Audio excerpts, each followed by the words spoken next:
Hey everyone, Joshua Hanlon here at Brick Fair Virginia 2019, and I'm joined by David Hall and his massive crate build here. Now, some of you who watched our studio tour and interview with David from last year might remember seeing this partly done in those videos, so we'll link to those in the description below. You can see some of that and get a more in-depth look at the work David has done. But today, David, why don't you take us through the finished crate build here? I know, it's so exciting to finally see it done. You were mentioning this earlier, Joshua. This is like a Brick Fair Virginia exclusive. It only comes to this convention, and that's it. Destroying it right after on the Sunday afternoon. So I'm actually excited to destroy it because I really put a lot of pieces in this. Estimated to be definitely over 100,000 pieces, maybe 125,000 at max. But I definitely know for a fact that there's at least 30,000 pieces in the what I call the fractal pieces. They're basically just a bunch of triangles that kind of mesh together to. It's like a snot technique, but like also like kind of, I don't know, a pattern at the same time to like replicate that. It's like the salt deserts of Colombia is what they base this whole scene. Which, by the way, it's the Battle of Crait from The Last Jedi. Just in case you hadn't caught on to that yet. Yeah, exactly. But yeah, no, they based the actual scenery and landscape off the salt fields from Colombia, or I think it's Colombia or somewhere in South America, I believe is where it's from. So I kind of took inspiration from that as well as the movie to kind of replicate the ground design. This is just, I threw a lot of techniques into this thing because not only do you have the weird snot technique with tiles and stuff, you also have a trench that isn't, it's not like straight. It's at a very weird angle. It's like a slight 15-degree angle going each way. That was a huge challenge, creating that and making these turrets actually fit perfectly. Somehow I built something that just made them straight with the 15-degree angle, and it just worked that way. I don't know. Lego can be magical. You just sometimes. Get lucky like that sometimes. Exactly. So that kind of that worked in my favor.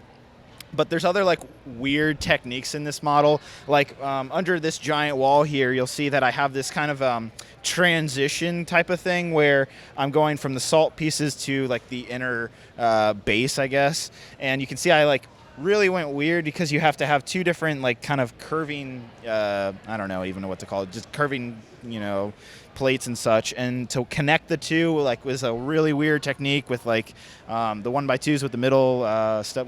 What's the exact name for that? Is it just like a modified? It's like 1x2 modified on Bricklink.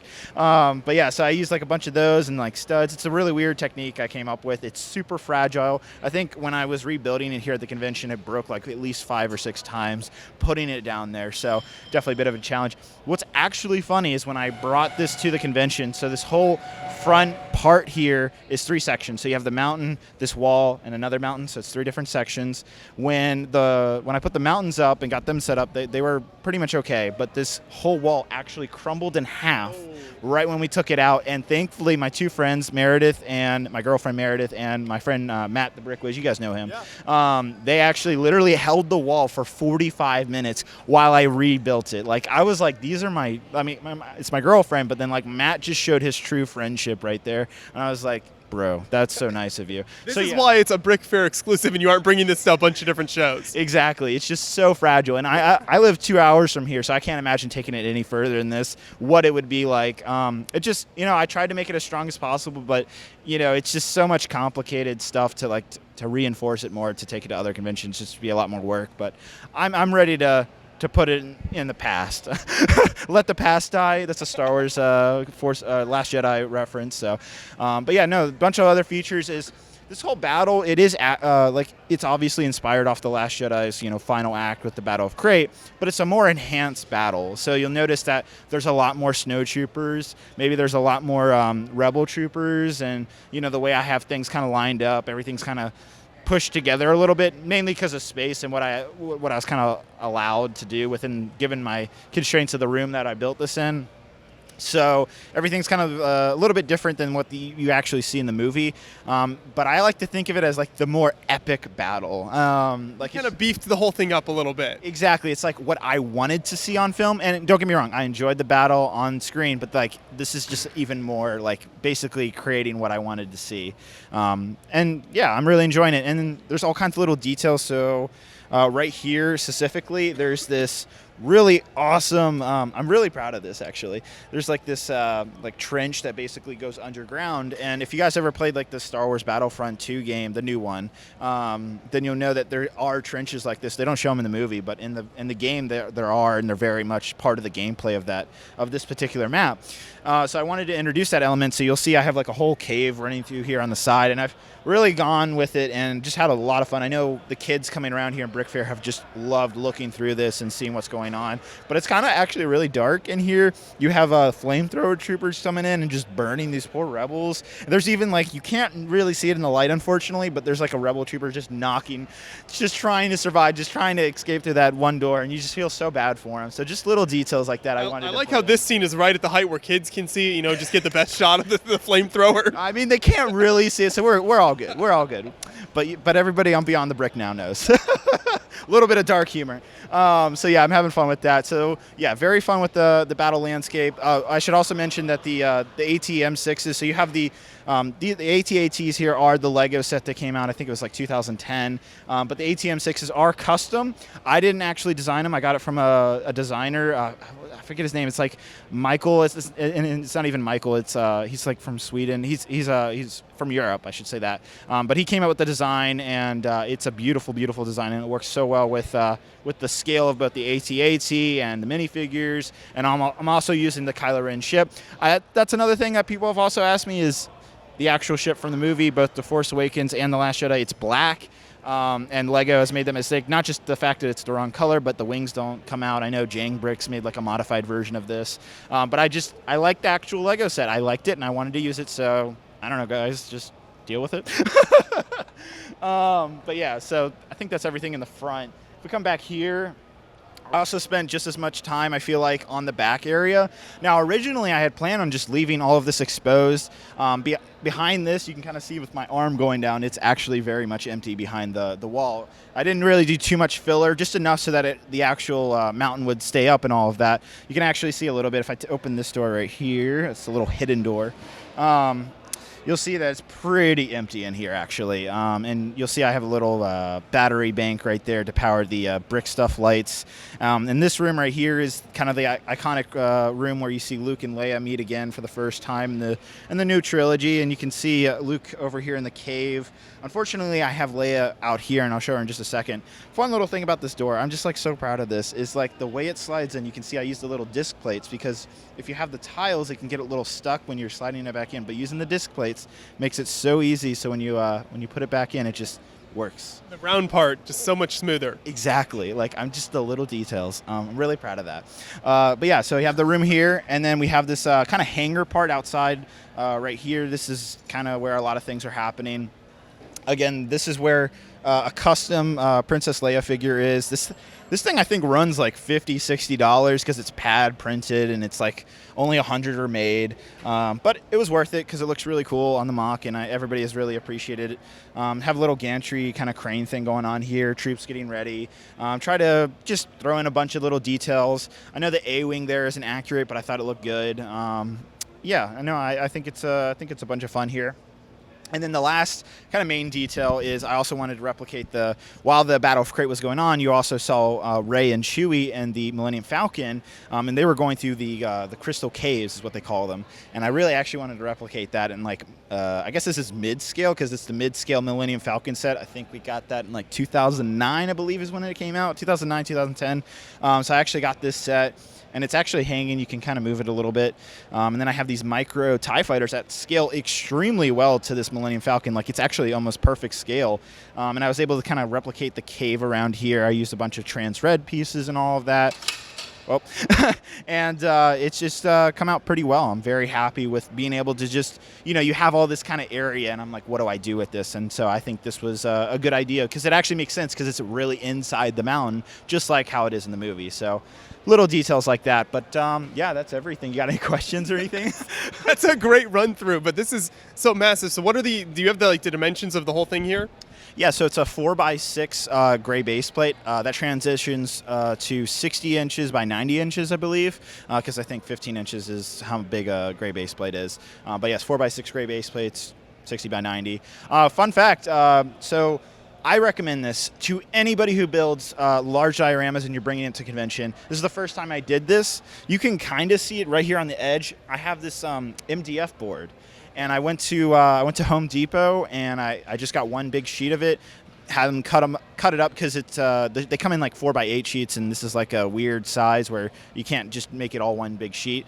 But I highly recommend you put MDF because it's at these conventions you have these tables that are kind of like slightly elevated, slightly differently, and we have a giant, especially like a big battlefield like this, and something like this type of structure where you need leveling is very important. Definitely put down like a MDF board. I wouldn't recommend plywood because MDF just is like so much lighter. It's like basically particle board from IKEA. But it's great stuff. It really flattens the table out, and you're able to get a perfect flat mock on these kind of slightly varying tables. So that was the first time, and I'm definitely going to do it in the future. Now I know you showed us how hollow a lot of this mountainside is, so with that being so hollow, how do you get this kind of structurally to stand up as you've got a lot of different slopes and stuff and pieces that might not necessarily be easy to stack on top of each other, so how do you keep that from just collapsing as you're doing the build? Yeah, so actually the main thing that's keeping the wall up is the actual wall itself is very sturdy. If I put weight on the top, it's fine. But what's keeping it up is the sidewall. And there isn't another sidewall on the other side. It's literally just like a big L shape. And believe it or not, this is holding the whole thing. I don't know how. I just went with it. And as I kept building, I was worried. But, you can see how tall it is compared to me. It's very, very big, and it's fine. It survived the drive, and it worked out. So, it's just one side has this wall, which is keeping this whole wall, structurally sound and together. I should note, it is densely built back here, because if it wasn't, then it would crumble. Right. But, yeah. So if you do that structurally, you don't need a crazy amount of pieces, and you can still get it to stand up. Right, exactly, yeah.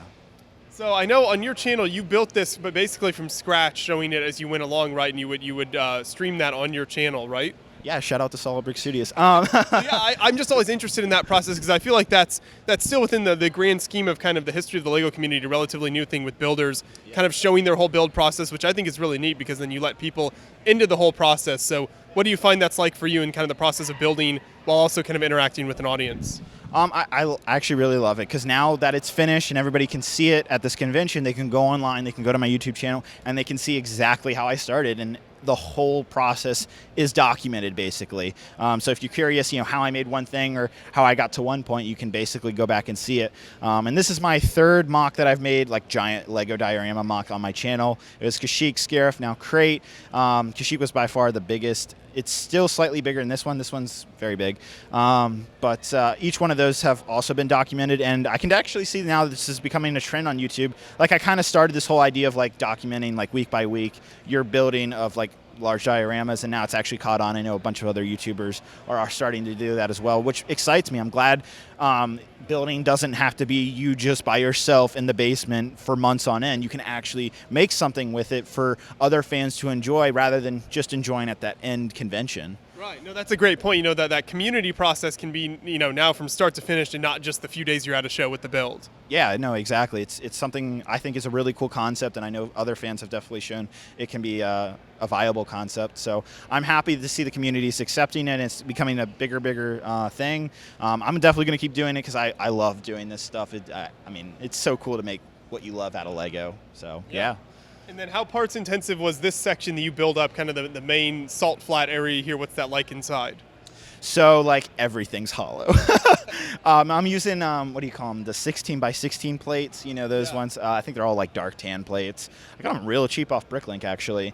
Someone was selling a whole bunch of them. But yeah, so they're all, I'd just say 2x2 columns with those plates. So it is the majority, but there are some, the older, what were they? They were 10 by 10 or 9 by 9 of those. Remember those Technic? They had the Technic pens on the side, the Indiana Jones sets used them. Yeah. Those plates are in here. The wider 12 by 24 brick plates are in here, and they all are just supported by columns. Now I do have a wall of red kind of outlining the whole mock, even on the other side as well, just so you don't see any of that. And there are some densely packed brick areas. It isn't just all hollow, around this area. It's more densely packed, and also where the walkers are, there's more columns and stuff because you obviously have more weight on it. So that was important to think about. But yeah, so it's kind of like a column-based structure underneath, and I recommend doing that pretty well. I actually use tiles on top of the plates, so if you take the salt pieces off, you can start to see all of the 2x2 tiles. There's probably a good 10,000 of those. Yeah, so it's a neat structure, and a lot of people were wondering that it would take me forever to put these salt pieces together here at the convention. Believe it or not, I just kind of dump it down, and they just work. I just flatten it out, and it looks good. They just naturally do their thing, and there you go. It's all in nature. Well, great work, David. I'm so glad we could see the completed project here.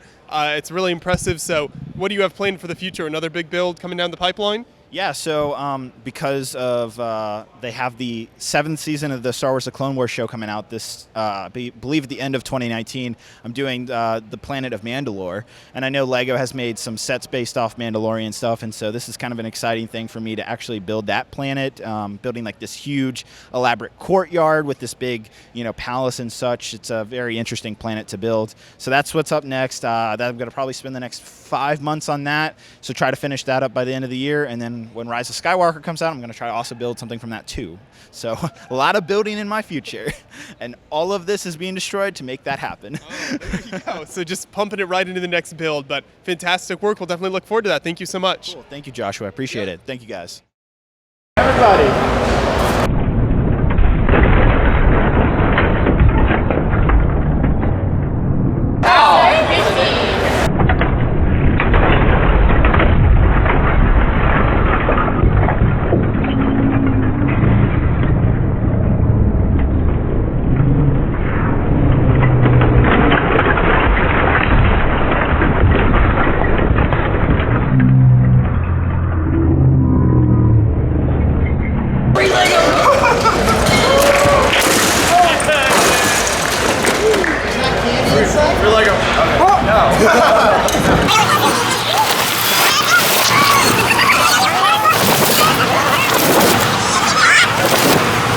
What's up, guys? My name's Matt. Some of you may know me as TheBrickWiz on YouTube, and today I'm going to be showing you guys my Crait mock. So first and foremost, I want to get this out of the way that it is not inspired from the movie. It's actually from Battlefront 2, the video game, so that's why you're going to see characters that are not usually on Crait from the movie, such as Lando over there, and then we have Luke and Darth Vader in the middle. So that's kind of that. I guess I'll start with this base wall. So maybe towards the back, I can show you guys what it kind of looks like in the back. I left it naked because a lot of people are asking how I kind of worked it. So you can see the Technic structure with all the slopes here. This is all a dark tan wall. It's kind of my different interpretation of it. I thought when I saw it, it looked more rusted than it did gray. So I went with that. I think it looks more accurate. And then you can see the interior of the mountain. It's just random filler, nothing crazy. And then also huge shout out to RichboyJhae and GarrettBricks for supplying the crystal critters there. So those look really awesome. And then if we can go back up towards the front, I'll show you guys the trenches. So this is the main line of the trench, and you can see here we do have the 2 resistance turrets. This is a design by a fan of the channel, and then I heavily modified it to kind of work. It is not minifig scale, but the scale is all kind of the same in uniform with the mock. So that's one of the things I really want to try and hit home and make sure that the scale was accurate, not minifig scale, but everything looked really well. So the trenches, I used basically just red plates on the bottom, and then some grills and some 1x4 modified plates, as well as just a whole bunch of figures and supply crates, just to add small details that were actually on the mock itself and in the movie. And then that's kind of it. The front of the rock work is basically just a mix of red and white on the base. In the game and in the movie, there is red in the very base of it, and as you kind of work up, there's very little hints of coloration other than gray and white. And then the general, I guess the ground of it is basically tiles and plates. The plates were used to make that kind of iconic salt outline, and then the tiles were used to kind of fill in the area, and then I would use jumpers every now and then to kind of add for footprints that the figs can stand on correctly. And then every now and then we'll have a foxhole right here, which is just essentially a blown up chunk of the, like for instance, the ATM-6 kind of shot that area. It kind of blew up, and this is now what's left, I guess. So that was just wedges and kind of all that kind of stuff. And then we do have the Crash Ski Speeder. That is the official LEGO set, just kind of broken up into that. I think this might honestly be my best part of the mock. I really like how this came out. A lot of like loose kind of structures just kind of like dropped on there. I feel like that's like the best technique to kind of make it look rough and like it's actually coming up from the ground. And then the TIE Fighter just sits on a whole bunch of 1x2 trans clear bricks. Again, that is just the official LEGO set, so I didn't need to modify it or make my own. And then if you want to go ahead and take a close look here, now a lot of people actually don't know that there is a pretty extensive underground tunnel system in Crait, and with the size that I had to work with, I wasn't able to kind of get and capture that, if that kind of makes sense. So I wanted to add a little bit of a way that the spectators can see this actual part of it. So we have Rey and Kylo Ren kind of duking it out there with some more resistance and stormtroopers. So I wanted to add that, make sure everyone kind of knew that, and I think it turned out pretty cool.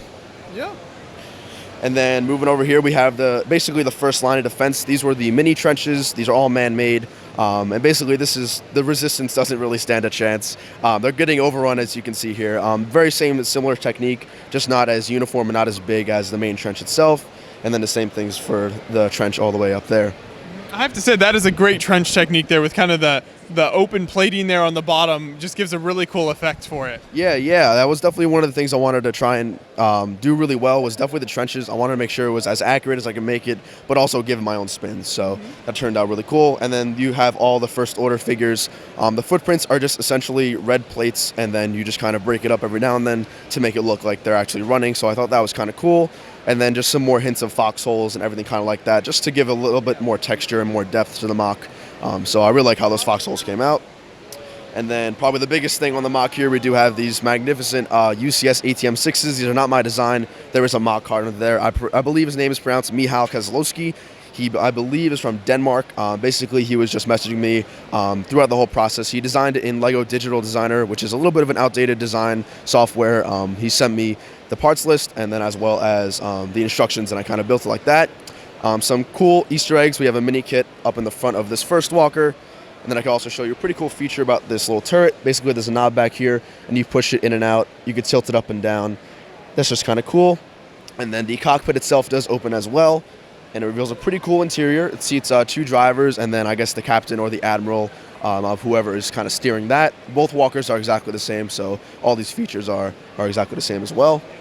And then another cool feature about the walker, if you move back towards the fuel cells, you could actually lift this up a little bit, and then it reveals a little tiny interior, nothing too crazy. But the walker is not gigantic, so you can't really add a lavish interior. These fuel cells kind of just click on like that, if I can get that there. And then the main interior here sits about 4 figures, 2 on each side. Then we have a mini kit. There's a little cool Easter egg provided once again by RichboyJhae, who actually helped out a lot with this. And the footprints were something that I was not really sure how to attack. So basically I just put some 1x1 plates just to kind of simulate that dirt and dust kind of kicking up. So I feel like that turned out well for me, just kind of doing it as a last minute kind of thing. And then I guess the last aspect of the mock is going to be the natural trenches. I wanted to add something a little different from the man-made trenches. So natural trenches, I feel, were a pretty necessary part of it. Basically just a culmination of slopes to make those really natural edges and curves. And then on the top, we do have the wedge plates, just to, again, kind of give it that natural depth and look. And the same can be said for the other trench on that side as well. Yeah, well, it's a beautiful layout here and very fun to look at with the contrast of the red and white and everything, and the big mountain is wonderful. So you mentioned a few minifigs. Are these all standard Lego parts in here, or anything customized? Yeah, so they're all Lego minifigures, no fake Lego, although if you can kind of look at this first trooper right here, those are custom Faux 11s from Brick Arms. Okay. So there are some third-party stuff here, but everything else is just generally Lego. So. Great, yeah, and it turned out really nice. So you look at the mountain curve kind of here. Was it tough to get that effect with the pieces there? Did you have to experiment to figure out exactly how that would work out? Yeah, so as we all know, Lego's very square. It has very rough edges. So creating a circular dome shape was very hard.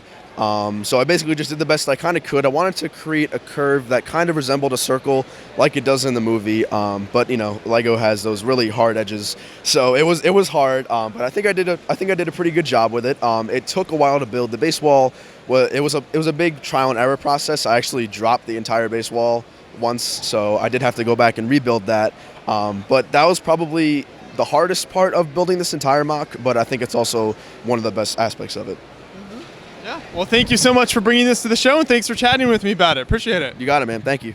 Hey guys, it's RichboyJhae and GarrettBricks. And today we're showing you our Crait mock. We've been working on this thing for about 6 months now. We started in January, and we have been building it for this convention here at Brick Fiesta in San Antonio. And this is the culmination of many long nights of hard work, many Bricklink orders, many Pick-a-Brick orders, many runs across the city to go to the Lego store, and a lot of very fun build streams on the YouTube channel. So I guess we can start over here in this area. You guys have seen the ATM6, and that was probably my biggest contribution to this. Obviously, it's a 16,000 piece build. There are many of these in the actual scene from the movie. I thought one of them should be sufficient, and most people feel that same way as well. It's quite a large build, but if we move back around here, we can actually show you guys the custom Kylo Ren command shuttle that Garrett did, if you want to detail that a little bit. Yeah, so it's minifig scale, or at least as close as you can really get with minifigures. I've been working on this, trying to get the design down for a few months. I was really wanted to have the wings able to be angled like that, like it is in the movie. They're very heavy, and it works for what it needs to be. I wanted to get the skinny wings, but still be strong enough. Like there's Technic running through all of them to keep it kind of as flat as possible, while keeping it skinny and having that really sleek profile that the ship has. Do you want to show the cockpit? Yeah, so you can take the front off here, and you got some pilots and stuff in there. Kylo Ren's there with Hux. He's about to throw him against the wall and throw a fit of rage when the Millennium Falcon flies by. There you go, yeah. And so one thing I noticed here is you've got a lot of exposed studs, which I feel like in recent years, is not as common with Lego building. So was that on purpose, or did you just not want to invest in all the tiles that you'd have to cover up with? Part of it was budgetary. There's a lot more tiles on the outside, and that's because the outside of the wings are going to be most what's displayed. Today, since the wings are spread out, the inside of the wings is a lot more exposed than it will be. Ideally, I would love to have it all tiled up. Kylo's shuttle is, thankfully, if you look at the design of it, it's kind of splotchy in ways. It looks like there's a bunch of kind of alternating squares and stuff. It's not completely smooth, so it works. It's not ideal. I would have loved to have tiled up the whole thing, but the outside of the wings, which is the main thing, is where most of my tile money went. And then you've got it held up with some nice Pick-a-Brick cups there, so that works well. This is Purist. These are Lego products. It was a last minute thing. We had no idea how we wanted it to obviously be suspended somehow because it's flying in the movie. On day 2, we'll have it landed. But so for today, we were thinking, originally we were going to try to support it through the middle, support the body up. The wings are just way too heavy for that. If you try to lift it up by the body, the wings just kind of fall down. That's why the cups are supporting the wings. The body is really what's being held up. Okay. But it was really a last minute thing. It was like 2 days ago maybe. We put the cups down, set it down. We were like, hey, it holds up. They're clear. They kind of blend with the white. I think the look of it, I think it works. Right, yeah. It's all very familiar. And speaking of tiles, this is the first order AT-AT. So if you guys remember the Scarif mock that Garrett and I did, this was an AT-ACT. We have converted it to the AT-AT version for the first order. So there are a few minor things that got switched up. And honestly, I'm hoping this is not a continuing trend because I'm tired of building new walkers. I'm hoping especially that the ATM6 shows up in another movie so I get at least a little bit more mileage out of it than just this. But if it doesn't, I won't be too mad. This is a great mock, I hope, and hope you guys will enjoy it as well. Yeah. So one of the first things we actually started on with this mock is the salt pattern, and that was something that I think that was distinctly Crait. Like, you don't see that too often in Star Wars movies, so it was very pivotal that we got that correct. So we went through a bunch of different ideas for techniques. I think the first one we kind of had our eye on was the snot technique, using kind of like plates and curved slopes on the side to kind of create cracks. But upon closer inspection, we realized that the ground, it's not actually cracks in the ground, they aren't crevices. Instead, they're actually like salt clusters, so they should be protruding from the ground, which kind of influenced our decision to decide to go with like the stud to create somewhat of a honeycomb pattern actually to get the aesthetic of Crait. And it actually turned out pretty well. It was something that we kind of jumped into. We like ordered a lot of the parts that we needed for it, hoping that it would look good, and it actually ended up turning out pretty well. So we were happy about that.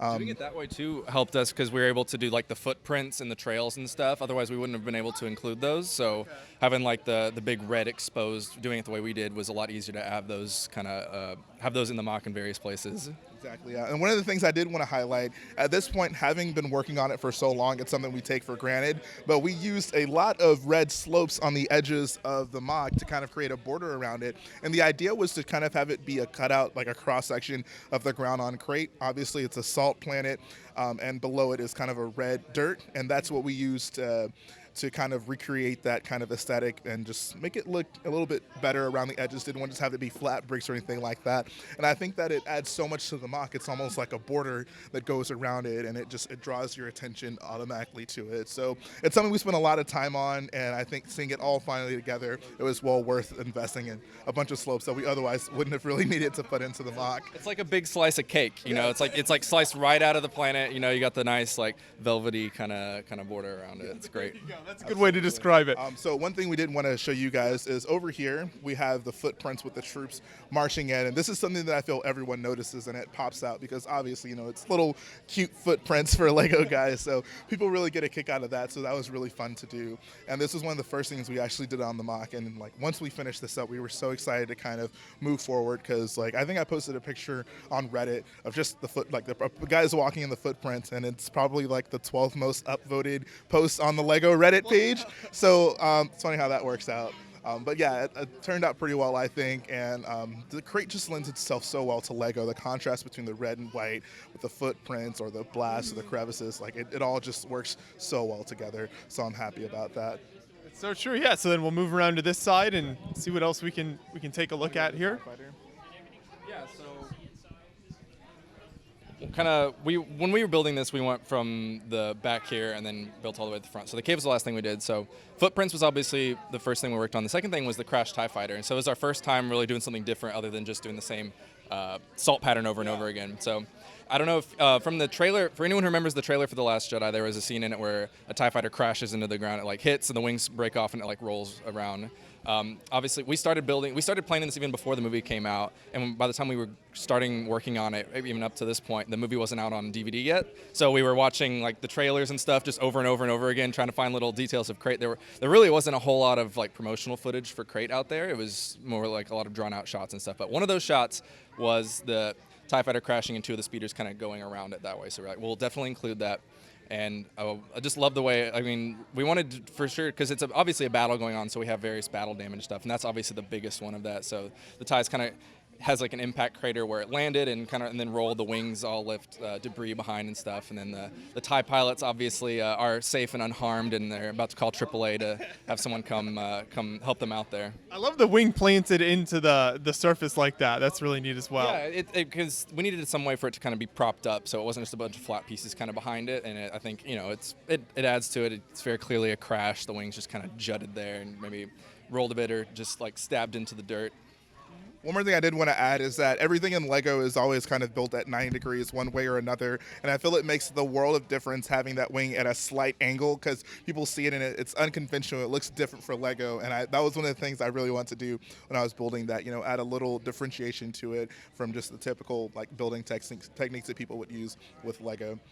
So the next thing we can kind of highlight were the ski speeders and the dust clouds that they kick up. So one of the most important things for us to do was to recreate the dust clouds that these ski speeders kick up. And this was something that we were totally dreading because dust isn't really an obvious thing to recreate in Lego. Like you'd have to think about it to be like what does this actually look like? And we went with a bunch of curved slopes, and you can see it kind of bubbles up towards the back. And it's kind of cartoony, but I feel sometimes that's necessary in Lego to give a more obvious representation of what you want to build. And like when people see this, like they automatically know like, oh, that's the dust cloud. So it worked out pretty well in our favor. And I think, you know, it really pops, and it just adds to the flavor of Crait with having more like big red type of contrast with the salt flats. So I like the way that those came out. Yeah, and the lines in the salt there as well just works really well. Like you mentioned earlier with Lego, I think it lends itself really nicely to creating those patterns. Right, yeah. You would honestly be surprised with how many people have asked us if we like took a knife and like cut tiles to get those shapes. But no, those are all Lego pieces, and we like creatively use the different degrees of the wedge plates to create round curves that lend themselves to natural looking lines that will be formed by these ski speeders flying all across it. So we wanted to leave a nice like open area to have these lines, because once the battle is over and done with, like that's one of the most identifying factors of Crait, all those lines being left in the ground. So that was one of the most important things for us to designing it, to make sure we got that right. We also had to plan, and we drew that out actually because every section is independent, and obviously the lines were going to cross multiple sections. So we actually drew out, and that was kind of a pain, making sure everything was lining up correctly, like putting the base plates next to each other when we were building, making sure nothing was, making sure it would all line up and the logic of it would kind of make sense. Right. Yeah. And then the other thing was also just making sure, like, even in the contained canon of the mock, that everything kind of flowed well. So you'll notice all the lines start somewhere and end somewhere, and there's a ski speeder that kind of created it. They aren't just random, but they were actually thought through, and we made sure that, like, every ski speeder started at some place. So this one starts here. This one actually started on that side and curves around. That one crashed over there, started right here, and then that one over there started right over here. So everything kind of makes sense in terms of the mock, and it's something that really wouldn't mean anything to the normal person, but for us, it makes sense and it's correct, and that's what we try to do with anything that we build. Yeah, well, it works really well then. So if we keep making our way down here, I think we hit the trench scene. Yes. The trenches were something that we both were just so excited to work on. It's honestly influenced the entire mock being elevated. Because of that, we wanted to make sure that it wasn't done for nothing. We wanted to make sure the trenches looked good, since it cost us so much more money in bricks to have the whole thing elevated. And there's so many different details we put in. Namely, if you look like in the ground, there's like the grate sections, and there's the dark gray curved tiles in there, and it's something that's kind of trivial, but like having them all together makes it look distinctly like the grates in the ground. And then there's just all types of pipes and tubing and things like that go throughout the entire trench, and all together it creates a very awesome aesthetic. And anyone who's seen The Last Jedi will see this and immediately know exactly like what's going on in this scene. So that was a lot of fun. And then I think Garrett did an excellent job lining up all the figures. You can kind of take them through the scenes in that. Yeah, so I'm obviously on Crait. They had the big trench, and everyone was lined up, guns out, ready to get blasted by the First Order. We took like some care, and we didn't want just the same minifigures placed over and over again. So we switched around faces. We tried to put as many unique hair and face combos as possible. We even recreated a lot of people. For our live streams, we have all of our moderators. We recreated sig figs for them and threw them in the mock. And some of our friends, like myself and Jalen, are actually right here. Well, that's awesome. So you included your own figures, and Yeah, that's really We cool. got a promotion from the Lego store. There's a ton of we have a ton of cameos and other figures of people from the actual movie itself, and other Lego YouTubers, and like I said, our moderator team is there. Probably the most recognizable scene with the figures is going to be the General Emmett standing up there with the binoculars. Everyone was kind of hiding behind the trenches, and he just stood up and looked out. I always got the impression that he was a veteran of the Battle of Hoth. He was like, it's just a bunch of big walkers. Like, we've seen this before. And so he steps out. There's some footprints behind him, and then a little behind him is the guy that picked up the salt and tasted it and said, "Oh, this is salt. It's not snow, guys. It's salt." And then right next to him was Gareth Edwards, the director of Rogue One. That was his cameo in the movie. So we were like, okay, well, he'll be in the mock too, right there where he is in the movie. So then the next part of this were the turrets, and these were honestly pretty difficult to build because there aren't any great shots of them in the movie. What I actually ended up having to do was play Star Wars Battlefront and like run around to like all sides of this to like take pictures on my phone of the screen. And I'm gonna take you on a little story. So EA, if you're listening right now, please make Crait a map that you don't have to play on multiplayer to access the outside. I cannot tell you the amount of times I was running around, minding my own business, just trying to take pictures, and people were trying to kill me. How am I supposed to make Lego Star Wars mocks when people online want to kill me? So It's hard to get the source material when you're being shot at. exactly, yeah. Like honestly, I went through some things, man. It was not a good time. But I made it through, I persevered, and I converged on a pretty good-looking turret design, I think. No thanks to you, Star Wars Battlefront players. But anyways, these things were actually pretty cool. I thought that, like, the design, it just pops. It's, like, not dark gray, it's not white, it's not red. They really pop out because they're such different colors, especially with the orange stripes that go around it. And it was actually designed to be modular, so the entire thing comes apart. Father Time wasn't feeling us though, so we didn't really have the opportunity to finish it all up. But you can actually see that there is space to have an interior if we decided to do that. And of course, there's different minifigures and such lining up throughout the turrets, just helping out, doing their part in the large battle. So, well. Now, with these minifigures here, or any kind of the build in general, do you guys use any third-party elements that kind of add little details to the minifigs and details of the build, or is this all just normal Lego pieces? This is all normal Lego. This is all purist. We pride ourselves on that. I think if we really wanted, we could invest in custom weapons, but there's just so many figures that it would become more pricey than it's worth, in my opinion. We have a ton of just Lego blasters in general because we're big Lego Star Wars collectors, so it's just something that we have there ready to go. And I think the blasters are pretty. I mean, like all the resistance figures have the more like the gunmetal gray ones because that's what they come with in the Lego sets, and the stormtroopers have the plain black ones, which is more. So that's accurate enough for us. I think it gives the idea across of what the guns are supposed to be. All right. So next we have the mountains. We'll show off the tunnels real quick. One last thing with the trenches here, we can actually pop up some of these sections here. Oh, that's great. Yeah, so you've got insides there. Yeah, so these will come up. There's also this one over here. I'll try to this one. So we have these on both sides, actually. It's pretty much the same. If you imagine just mirrored on the other side, but we kind of wanted logic to flow with the trenches here. So you can imagine them running from the base through the trenches and then out here to get to the trench to get ready to die, basically, get blasted by a bunch of ATM-6s. The resistance didn't last very long. They tried, but they didn't last very long. No, that's such a great element of the build, that extra detail. Obviously, I mean, because the trenches would be underneath there, so it makes sense. But actually building that in is so cool. We had a lot of fun doing that. I mean, like ever since we started, we knew the trenches were going to be our most thing. It was really the thing we were looking forward to most, being able to design the trenches and kind of have that logic flowing with it. Like, okay, so where are they going to enter in? Where's the tunnels going to be? Where are they going to come from the base? And it was a lot of fun. So next we can actually go ahead and look at the rock work. This was something that we spent a lot of time on.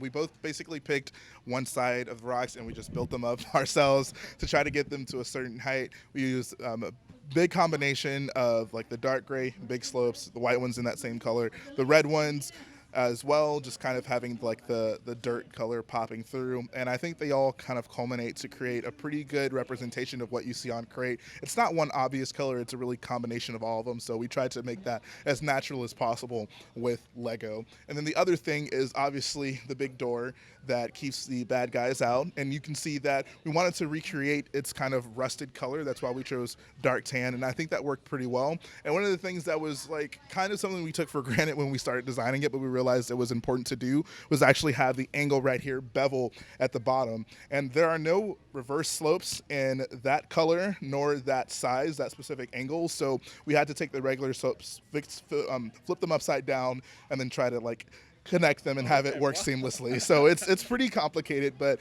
I think it worked out pretty well.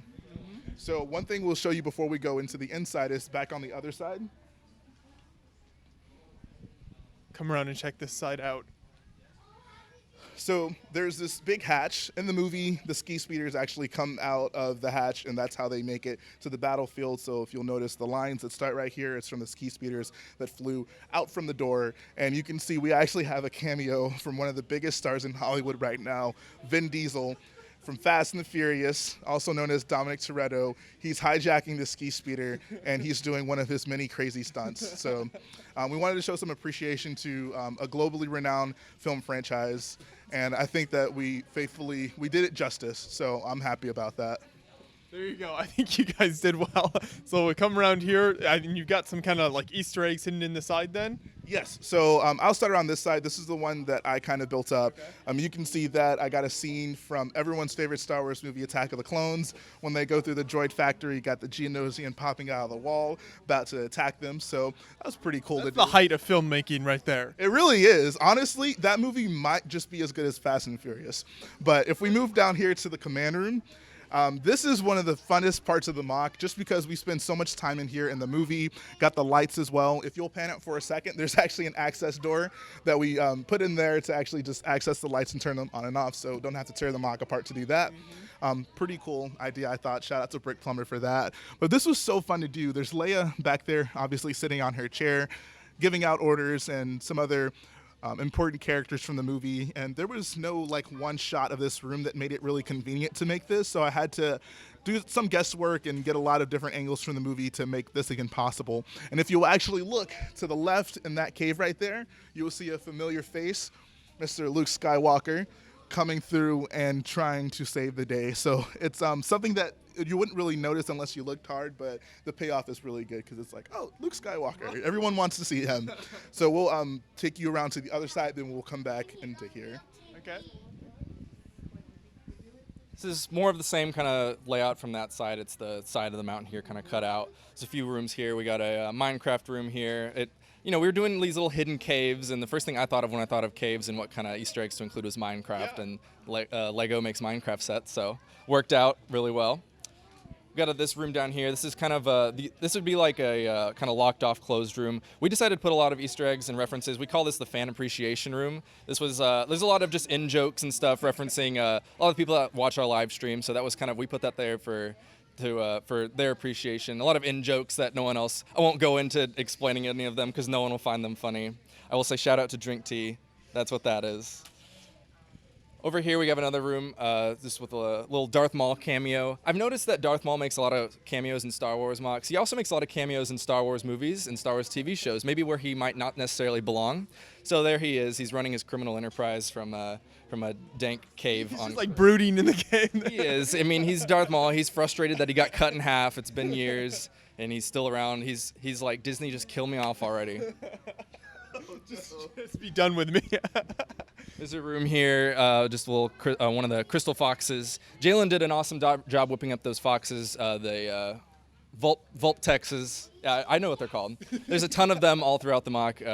How many? Maybe 25 of them. They're all around. And then there's one last little tunnel here. You can kind of look through it, and it leads out into the main cave area. So one more thing I did want to show you guys. It's back over this way. Recreated one of the rooms from the Crystal Caves. You can see that got some light bricks in there illuminating it. Got a miner who I guess got forgotten about, rest in peace. And a lot of those crystals just kind of protruding from the ground. And that was actually a lot of fun to make, just because that I didn't really have to think too hard about it. It was all natural, so I can just build up whatever I wanted. And anyone who plays the Battlefront game would certainly know exactly what that is and get some appreciation out of that. So that was a fun little room to whip up. So now moving to the Grand Cave area, this is where it all goes down. First thing we'll highlight is the First Order shuttle that comes in. This is the one that Finn and Rose stole from the Supremacy. They pull in, well, they don't really pull in, they crash in, and they're like telling people don't shoot, and then everyone down here is shooting at them. You can see Leia even has her gun, and then here's Poe reuniting with his best friend. And this was so fun to do just because, like, we got to recreate this whole little part of the movie, and anyone who remembers it will know exactly what this is. And the other nice part was that this ship ends up like landing destroyed, so I didn't have to build all of it.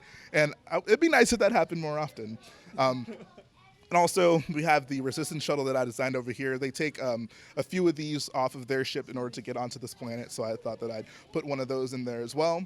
And if you'll look over there in that corner, that's actually a reference to the Lego Star Wars video game. So anyone who remembers those knows that there's like buttons on the ground that you can use to access special rooms. So we thought that our fan appreciation room deserved some sort of, I don't know, like challenge to be able to get in. So that's what's going on over there. We got the third guy running up, about to step on his button so they can get into there. Yeah, those frustrating buttons, you always had to like move characters and everything and like position everyone exactly right. So yep, exactly. Yep. So then up top we have the hangar section, and this isn't actually something you see in the movie, but it's something we thought that made the most sense since we knew we were going to have that ski speeder flying out of the door. It just made sense that there would be some sort of hangar for them to kind of get from inside of the base to the outside. So you can see there's the Rebel logos on the ground because this is obviously an abandoned Rebel base, and we tried to recreate some of the familiar things you'd see that the Rebels had. And then of course, like, there's the guy seeing off his buddy onto the battlefield.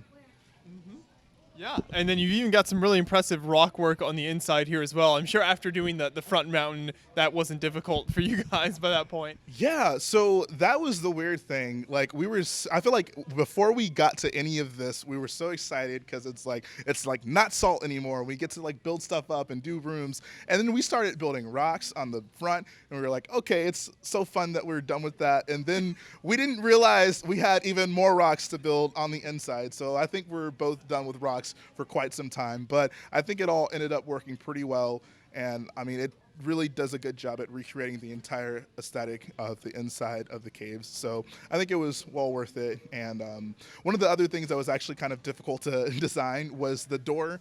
Obviously on the front, it's the dark gray slopes normally. On the back, it's kind of the same thing, but it's at a slant. So once again, there are no reverse slopes in dark tan, I'm sorry. So I had to like flip those upside down and have those kind of all fit together and stay in there in order to recreate that look. So that was not easy at all, but it ended up working out pretty well. And I think that like if you go around the other side and you look here, you're like, oh, okay, like that looks like it all makes sense and fits together. So I like that a lot. Yeah, so that's incredible. That's the whole thing there. So do you guys know how long this and how wide the whole thing is? So it's 4 base plates by 9 gray base plates. I think 16 feet by 5 feet. Okay. So definitely the biggest thing we've ever built by far. It's been about maybe 6 months of work or so, another month before that of planning it out, and it's definitely been a journey. We're both very happy and relieved to be done. This is the last time it'll be displayed. A lot of the things on here will be changing for day 2, so I'm sure you guys will love to come back and check those out, and we'll highlight those. So there's a few things that kind of change. But yeah, it's been a journey. It's been fun, and I'm looking forward to hopefully outdoing this next year with my friend Jalen here. There you go. Yeah, great building duo here. As you guys work on this together, you both live in the same city. So were you in the same kind of physical spot building, or would you build different sections then bring it all together? So we built all of this at his place. He had the space for it.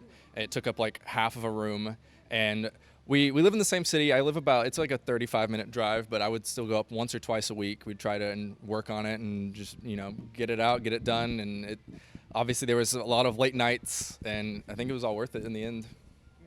And then you guys mentioned a few times that you did a lot of this during YouTube live streams. So talk about kind of how that works and how you interact with other builders as you're kind of going through the process. Right, yeah. So I don't think it can be understated the amount of people we've been able to meet through this journey, specifically because we did do the live streams on YouTube. And it was started off as just something for us to do other than watching Star Wars movies, because we got through like the 4 or 5 good ones, and we decided we didn't want to punish ourselves. So we decided, let's do something else. Let's go ahead, hop on the live streams, and we can, talk to people and give ourselves something to do that would kind of help pass the time when we're building monotonous things. I think honestly, like having to kind of like pay attention to the chat, which is something we prided ourselves on. We didn't want to be just, a video happening of people building. We wanted to engage with people, start conversations, and build memories, like the stuff that we could put into that fan appreciation room. But it kind of, I would say, slowed the building process just because we kind of had to split our time. But it ultimately made it more enjoyable for both of us because we weren't just mindlessly stacking bricks. So it was a trade-off, but one I felt that was well worth it just because we got to not only meet so many people, but also create so many memories with people that we honestly may talk on like a daily basis to nowadays. So it's pretty cool. That's great. Well, then we'll come back tomorrow and see what you guys have changed up and what else you have to offer. So thank you so much. Appreciate it. Awesome. Thanks, guys. Okay, so we're back for day 2 for the exciting conclusion of the Crait build to see what our 2 talented builders here have added to the build and changed up for day 2. So if you guys want to start back here in the cave, and then we'll move our way forward and see what's changed. All right, actually, I think we'll start on this side and then we'll come right back around.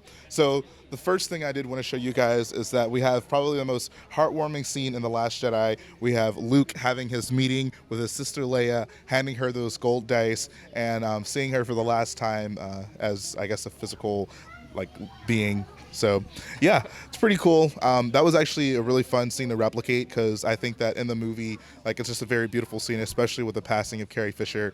I liked that we could kind of, remove everyone from this room, I guess, except for C-3PO, and then have those 2 having their moment. So I really do like that part of the mock, and it holds a special place in my heart. It's kind of like a tribute of this to Carrie Fisher. So I like that part of the mock. Moving around to this side, we have the evacuation area. So obviously they're chasing not really chasing the Voltexes. They're following the Voltexes to the outside of the mock. We got a few of the main characters running after her, Poe's leading the way with BB-8. Leia, of course, is following behind. And then if you also check back here, it's kind of hard to see, but through there, Kylo Ren is marching into the door with his snowtroopers, and they are looking for the Resistance. There you go. Yeah, some great added details. I actually did want to highlight this room. It's a little dark, but you can see that myself, Garrett, TheBrickWiz, and John Cena have all run up on Darth Maul. We got a few questions for him. We want to know why he's showing up in all of our movies. Hopefully he has some answers for us. There you go. Very important scene there. Oh, yeah, exactly. All right, so then moving back over to the battlefield. So the battle is now over. You kind of look at the trenches. There's a lot of people, we'll say they're sleeping, taking a nap after a really hard-fought battle. The First Order hit them pretty hard, so there's some... It just wears you out. Battle's hard, especially when you're facing overwhelming odds. So there's a lot of wipeouts in the trench. We got some smoke kind of billowing up. Mainly the doorway there has been blown out. The battering ram cannon, which is not on our mock, we'll just pretend it's kind of behind a ways. It shot a big hole through the door, cracked it like an egg, so there's some smoke billowing up. A lot of where our speeders were before, you'll notice aren't there anymore. So the trail will keep going. So before it was right here and the trail stopped. The trail kept going. We switched those out, so it's like kind of the continuation. They went off. This speeder did not make it that far. She had a bit of an issue there.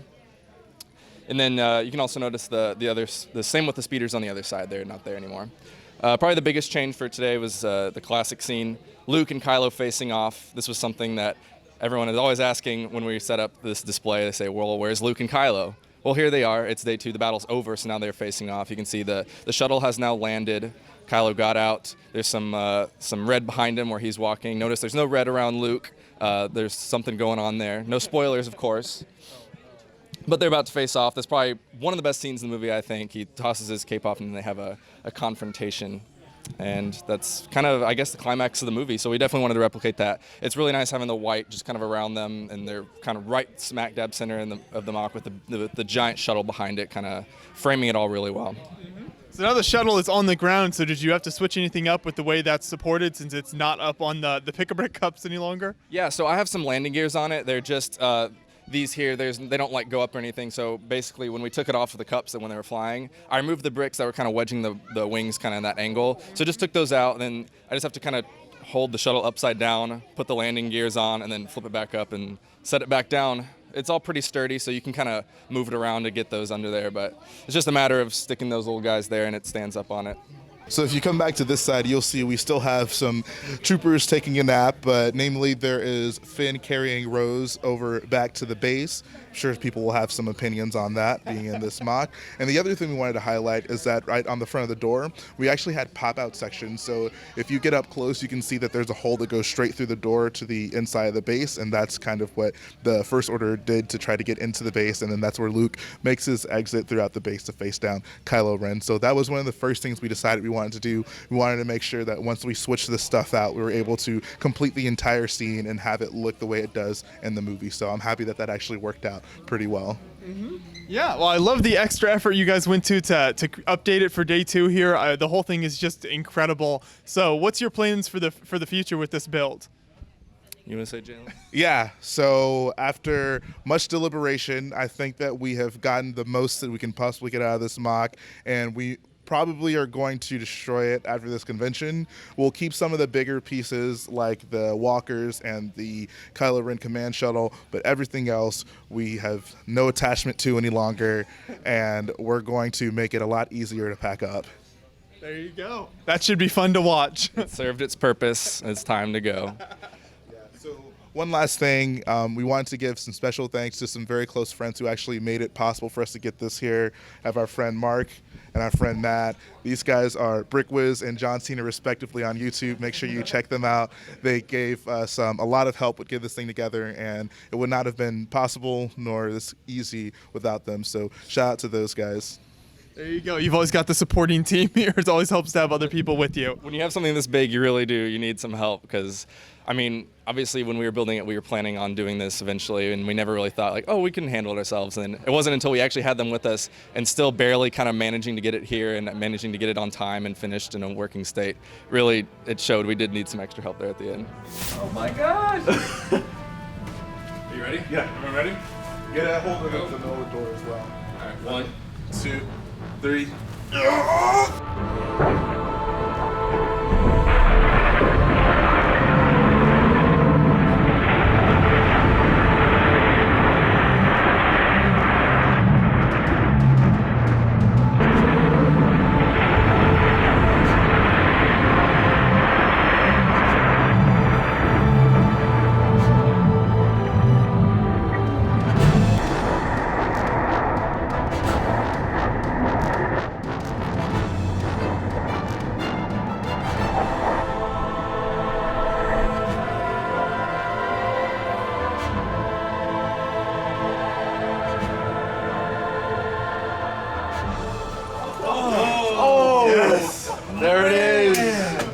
Congratulations, boys. On to the next project. Cleanup time very well. I mean, See, We did it. during the interview when we were talking about how easily it packs up. This is part Yeah. of that, so we'll get to work re-putting So this back. Crait is gone.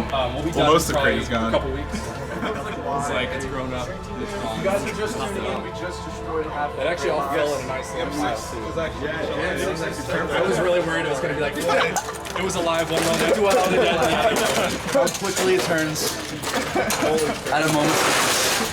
It's a really efficient way to clean base plates. Really.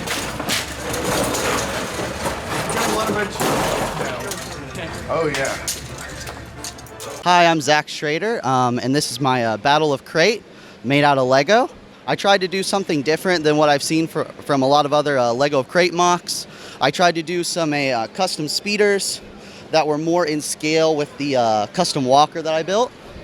I really wanted to capture the look of the speeders from the movie, so I added a couple extra details that aren't found in the Lego set, and I wanted to add some different colors just to give some variation. And then I wanted to add the black Kylo Ren shuttle because it's very iconic, seen in the movie with the color contrast on the whole planet and Salt Crait during the battle. I really liked the look of the black and the red, of course, in the movie.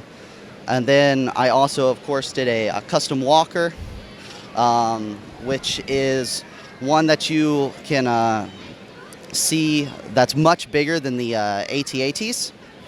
In the movie, so I wanted to capture the size comparison. That's why I have the AT-AT in the mock as well.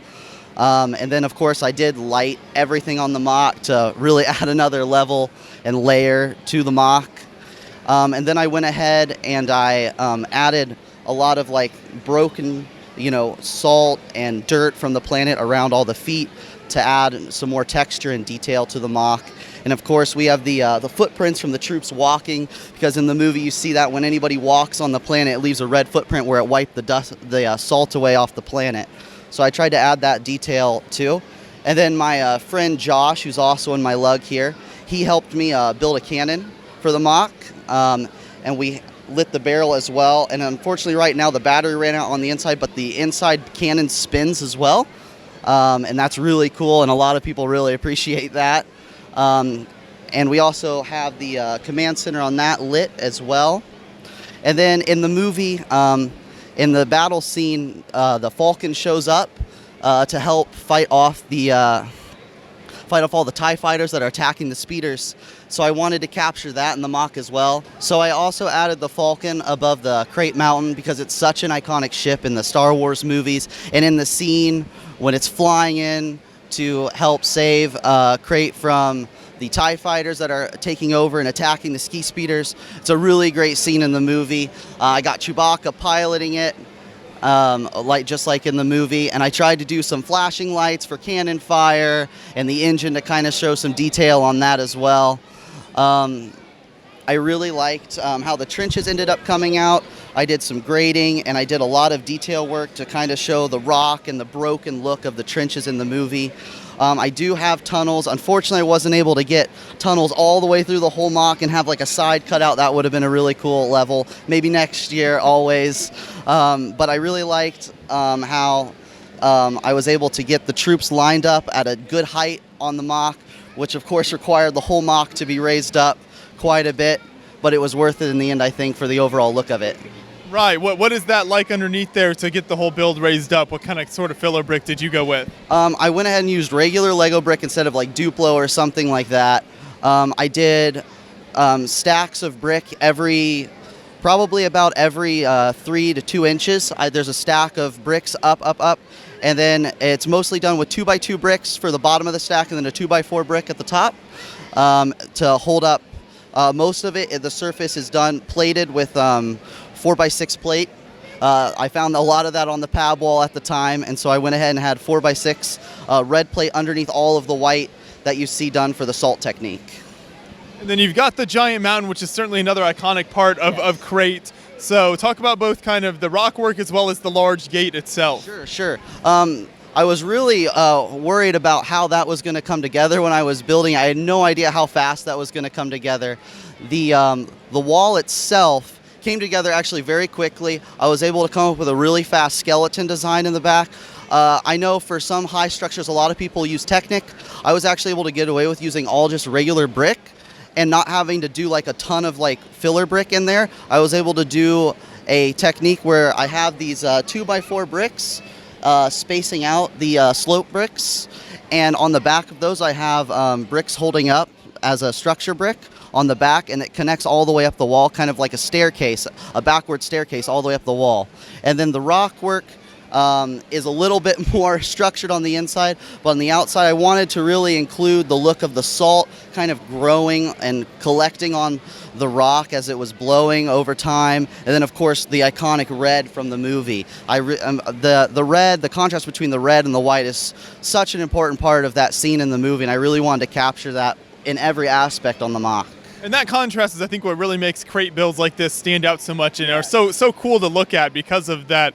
The bright white and the bright red that really stand out. Yeah, and I think that another thing that helps with that, of course, is when I did the red lighting. That was so important to me to do red lighting on a lot of it. I mean, it is that way in the movie, of course, but the red lights help bring out that pop against the white, because when the crowd is looking at it from over there and they look in at it, they see that white backdrop on all of the bright red, and it looks really nice. And that lighting definitely makes a lot of this stand out as well. So talk about how you incorporated that in there and what are some of the things you kind of learned along the way that you might be able to tell other people that want to add some lighting to their builds. Sure. So the hardest lighting to add, of course, was I think the cannon fire on the ATM-6 over there. Because the hardest thing, I guess, with lighting is to hide wiring always. You have to try to find a clever way to hide the wiring. And when it's all the way out there in a brick, you have to try to find a way to run the wire back all the way up through the build and try to keep it concealed. So the biggest, I guess, suggestion I can give to people who want to incorporate wiring is try to plan ahead with your build. If you think you're going to incorporate lighting into the build ahead of time, before you know you're going to get started, try to keep that in mind when building the build. I didn't know I was going to add campfire. I knew from the get-go I wanted to do interior lighting and I wanted to do the cockpit in red, so I kind of had a planned path for where I was going to run wire through the whole build. And then for the cannon fire came later, but I was able to run it through some Technic spacers and stuff like that to help give it a really hidden look throughout the build.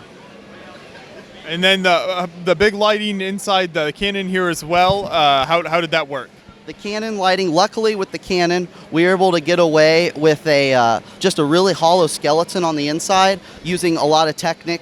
And then the lighting itself was able to all be set up behind the cannon barrel there. And then we were able just to run the wires behind the brick right up onto the inside of the cannon to give it the really nice lighting effect. And then with the motor, we were able to put that back inside the skeleton as well. So that really helped. The size of the cannon definitely lends itself to being able to put in a lot of motors. And actually right here is Josh. He's the one who designed the cannon and helped build it all. Great. Yeah, and it did an excellent job on that part as well. So then when you bring this to the show, what's your setup process like as you're getting this ready to display to the public? The setup process was pretty quick. I was able to break it down and put it in crates. So this came in a huge, the mountain itself pulls apart from the rest of the build, and it goes in a giant wooden crate that I was able to build. And then all of these sections here break down into the 48 by 48 base plate, Lego base plate sections, besides that side, which has a couple of the 32 by 32. But it breaks down and it's held together by Technic pins, just like a modular building would be on the bottom. So it all clips together and comes together really fast, actually, at the show. The biggest thing, of course, is getting the mountain here, because it has a lot of weight to it with all the brick inside of it. Right. You got to be careful that doesn't all crumble apart when you're coming to the show. Actually, we had quite a scare when we unpackaged it from the box. We saw that part of the front of the wall had caved in slightly, and that was definitely a scare for everyone. But we were able to get it back together in time for the show. There you go. And I think Josh just added a motor into the cannon there. So is it working now? It is not spinning right this second. I don't know if he turned it on. I can tell him, Josh, it is not quite spinning yet here. It is not. This is the challenges of adding lights and motor action. Motor action, always. There we go. It was stuck a little bit. So now we've got it spinning in there. It looks a lot better with it spinning, I think, and it adds a lot of detail to the cannon it looks really nice overall with the build. Right, it definitely adds some nice detail there. So excellent work with this. I think you captured Crait really well, and adding all the lights and the action like the spinning cannon certainly make it different than some of the Crait builds we've seen in the past. So good work. That was a big goal for me. I knew that a lot of people were going to be building this, of course. Everybody wants to build the big battle scene in the new Star Wars movie, and I had to work on this for close to 2 years just collecting bricks, and it was always a challenge. What can I do differently? What can I do to separate myself? And that's, again, why I went with some of the custom speeders to match some more scale, and we wanted to do a cannon because I haven't seen very many cannon builds, so we thought that was really important to capture the look of the cannon on Crait too, because that thing is just massive in the movie. Exactly. Thank you so much for bringing it out to the show here. Yeah, no problem. Thank you for coming over to check it out. Hey, how's everybody doing? It's Jesse Mohler. I go by Jesse's Brick Galaxy on Instagram and all those social media outlets, and I've got my mock here of The Last Jedi, the world of Crait, and I've got nanoscale figures with custom designed vehicles and AT-ATs. It was a nice challenge to make the Gorilla Walker a little bit larger than an AT-AT, and the huge laser cannon, of course, and the skimmers are on this board right now. So this mock is half done. I plan on expanding it so that the laser cannon is going to be shooting at the Rebel base.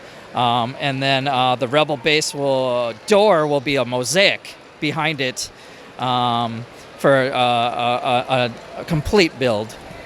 Sure, yeah, that would work well. So talk a little bit more about the big laser cannon then and kind of how that came together. Well, it's such a crazy size, you know. When that thing landed on the movie, I'm like, oh, I want to do that and light it up. So you see the light on there. I've got a push button operation on the top, so I can turn the lights on and off right in the device. And to access the batteries, I can actually open up the side panels, and you can see some of the techniques I use to make this look realistic to the movie and functional with the lighting. So I've got the switch. It's all brick stuff. He's a Minnesota guy. We like the Minnesota light, brick stuff lights and switch and battery. And so that's running under the planet to the AT-ATs, shooting with a custom machine gun fire that I built with the lightsaber blades, and it's looking pretty good.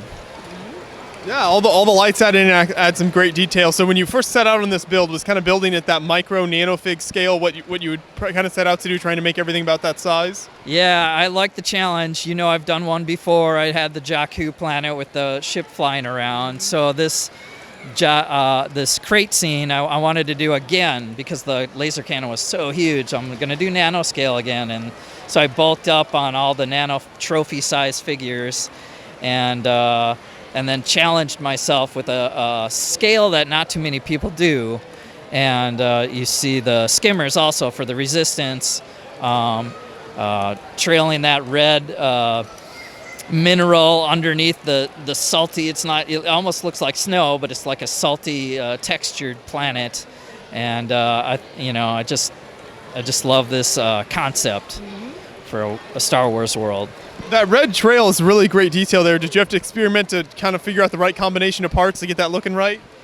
Yeah, experience paid off a lot there with the time I had and getting ready for this show. Kind of halfway for the build, I used some studs on the side to just kind of brick build and come together, and it worked out fairly fast for me. So I hope it looks good, and we'll probably do a crashed TIE fighter or something, you know, with more of a crash pattern. But yeah, you also see the trail of the red and salt kind of coming up behind the AT-ATs and the little, I think they're AT-HTs that are pulling the laser cannon, the little square walkers. There you go. Yeah, the trails with the kind of mixed red and white add some nice detail there of kind of something that's moved over and has readjusted the landscape. Yeah. So it's just a fun build. I've got lots more ideas, on the mosaic. Maybe I'll have the falcon bursting out. I've seen that, with the red minerals. That would be another good challenge to look forward to. Definitely. Well, thank you. We'll look forward to seeing that in the future. I appreciate it. Thank you very much.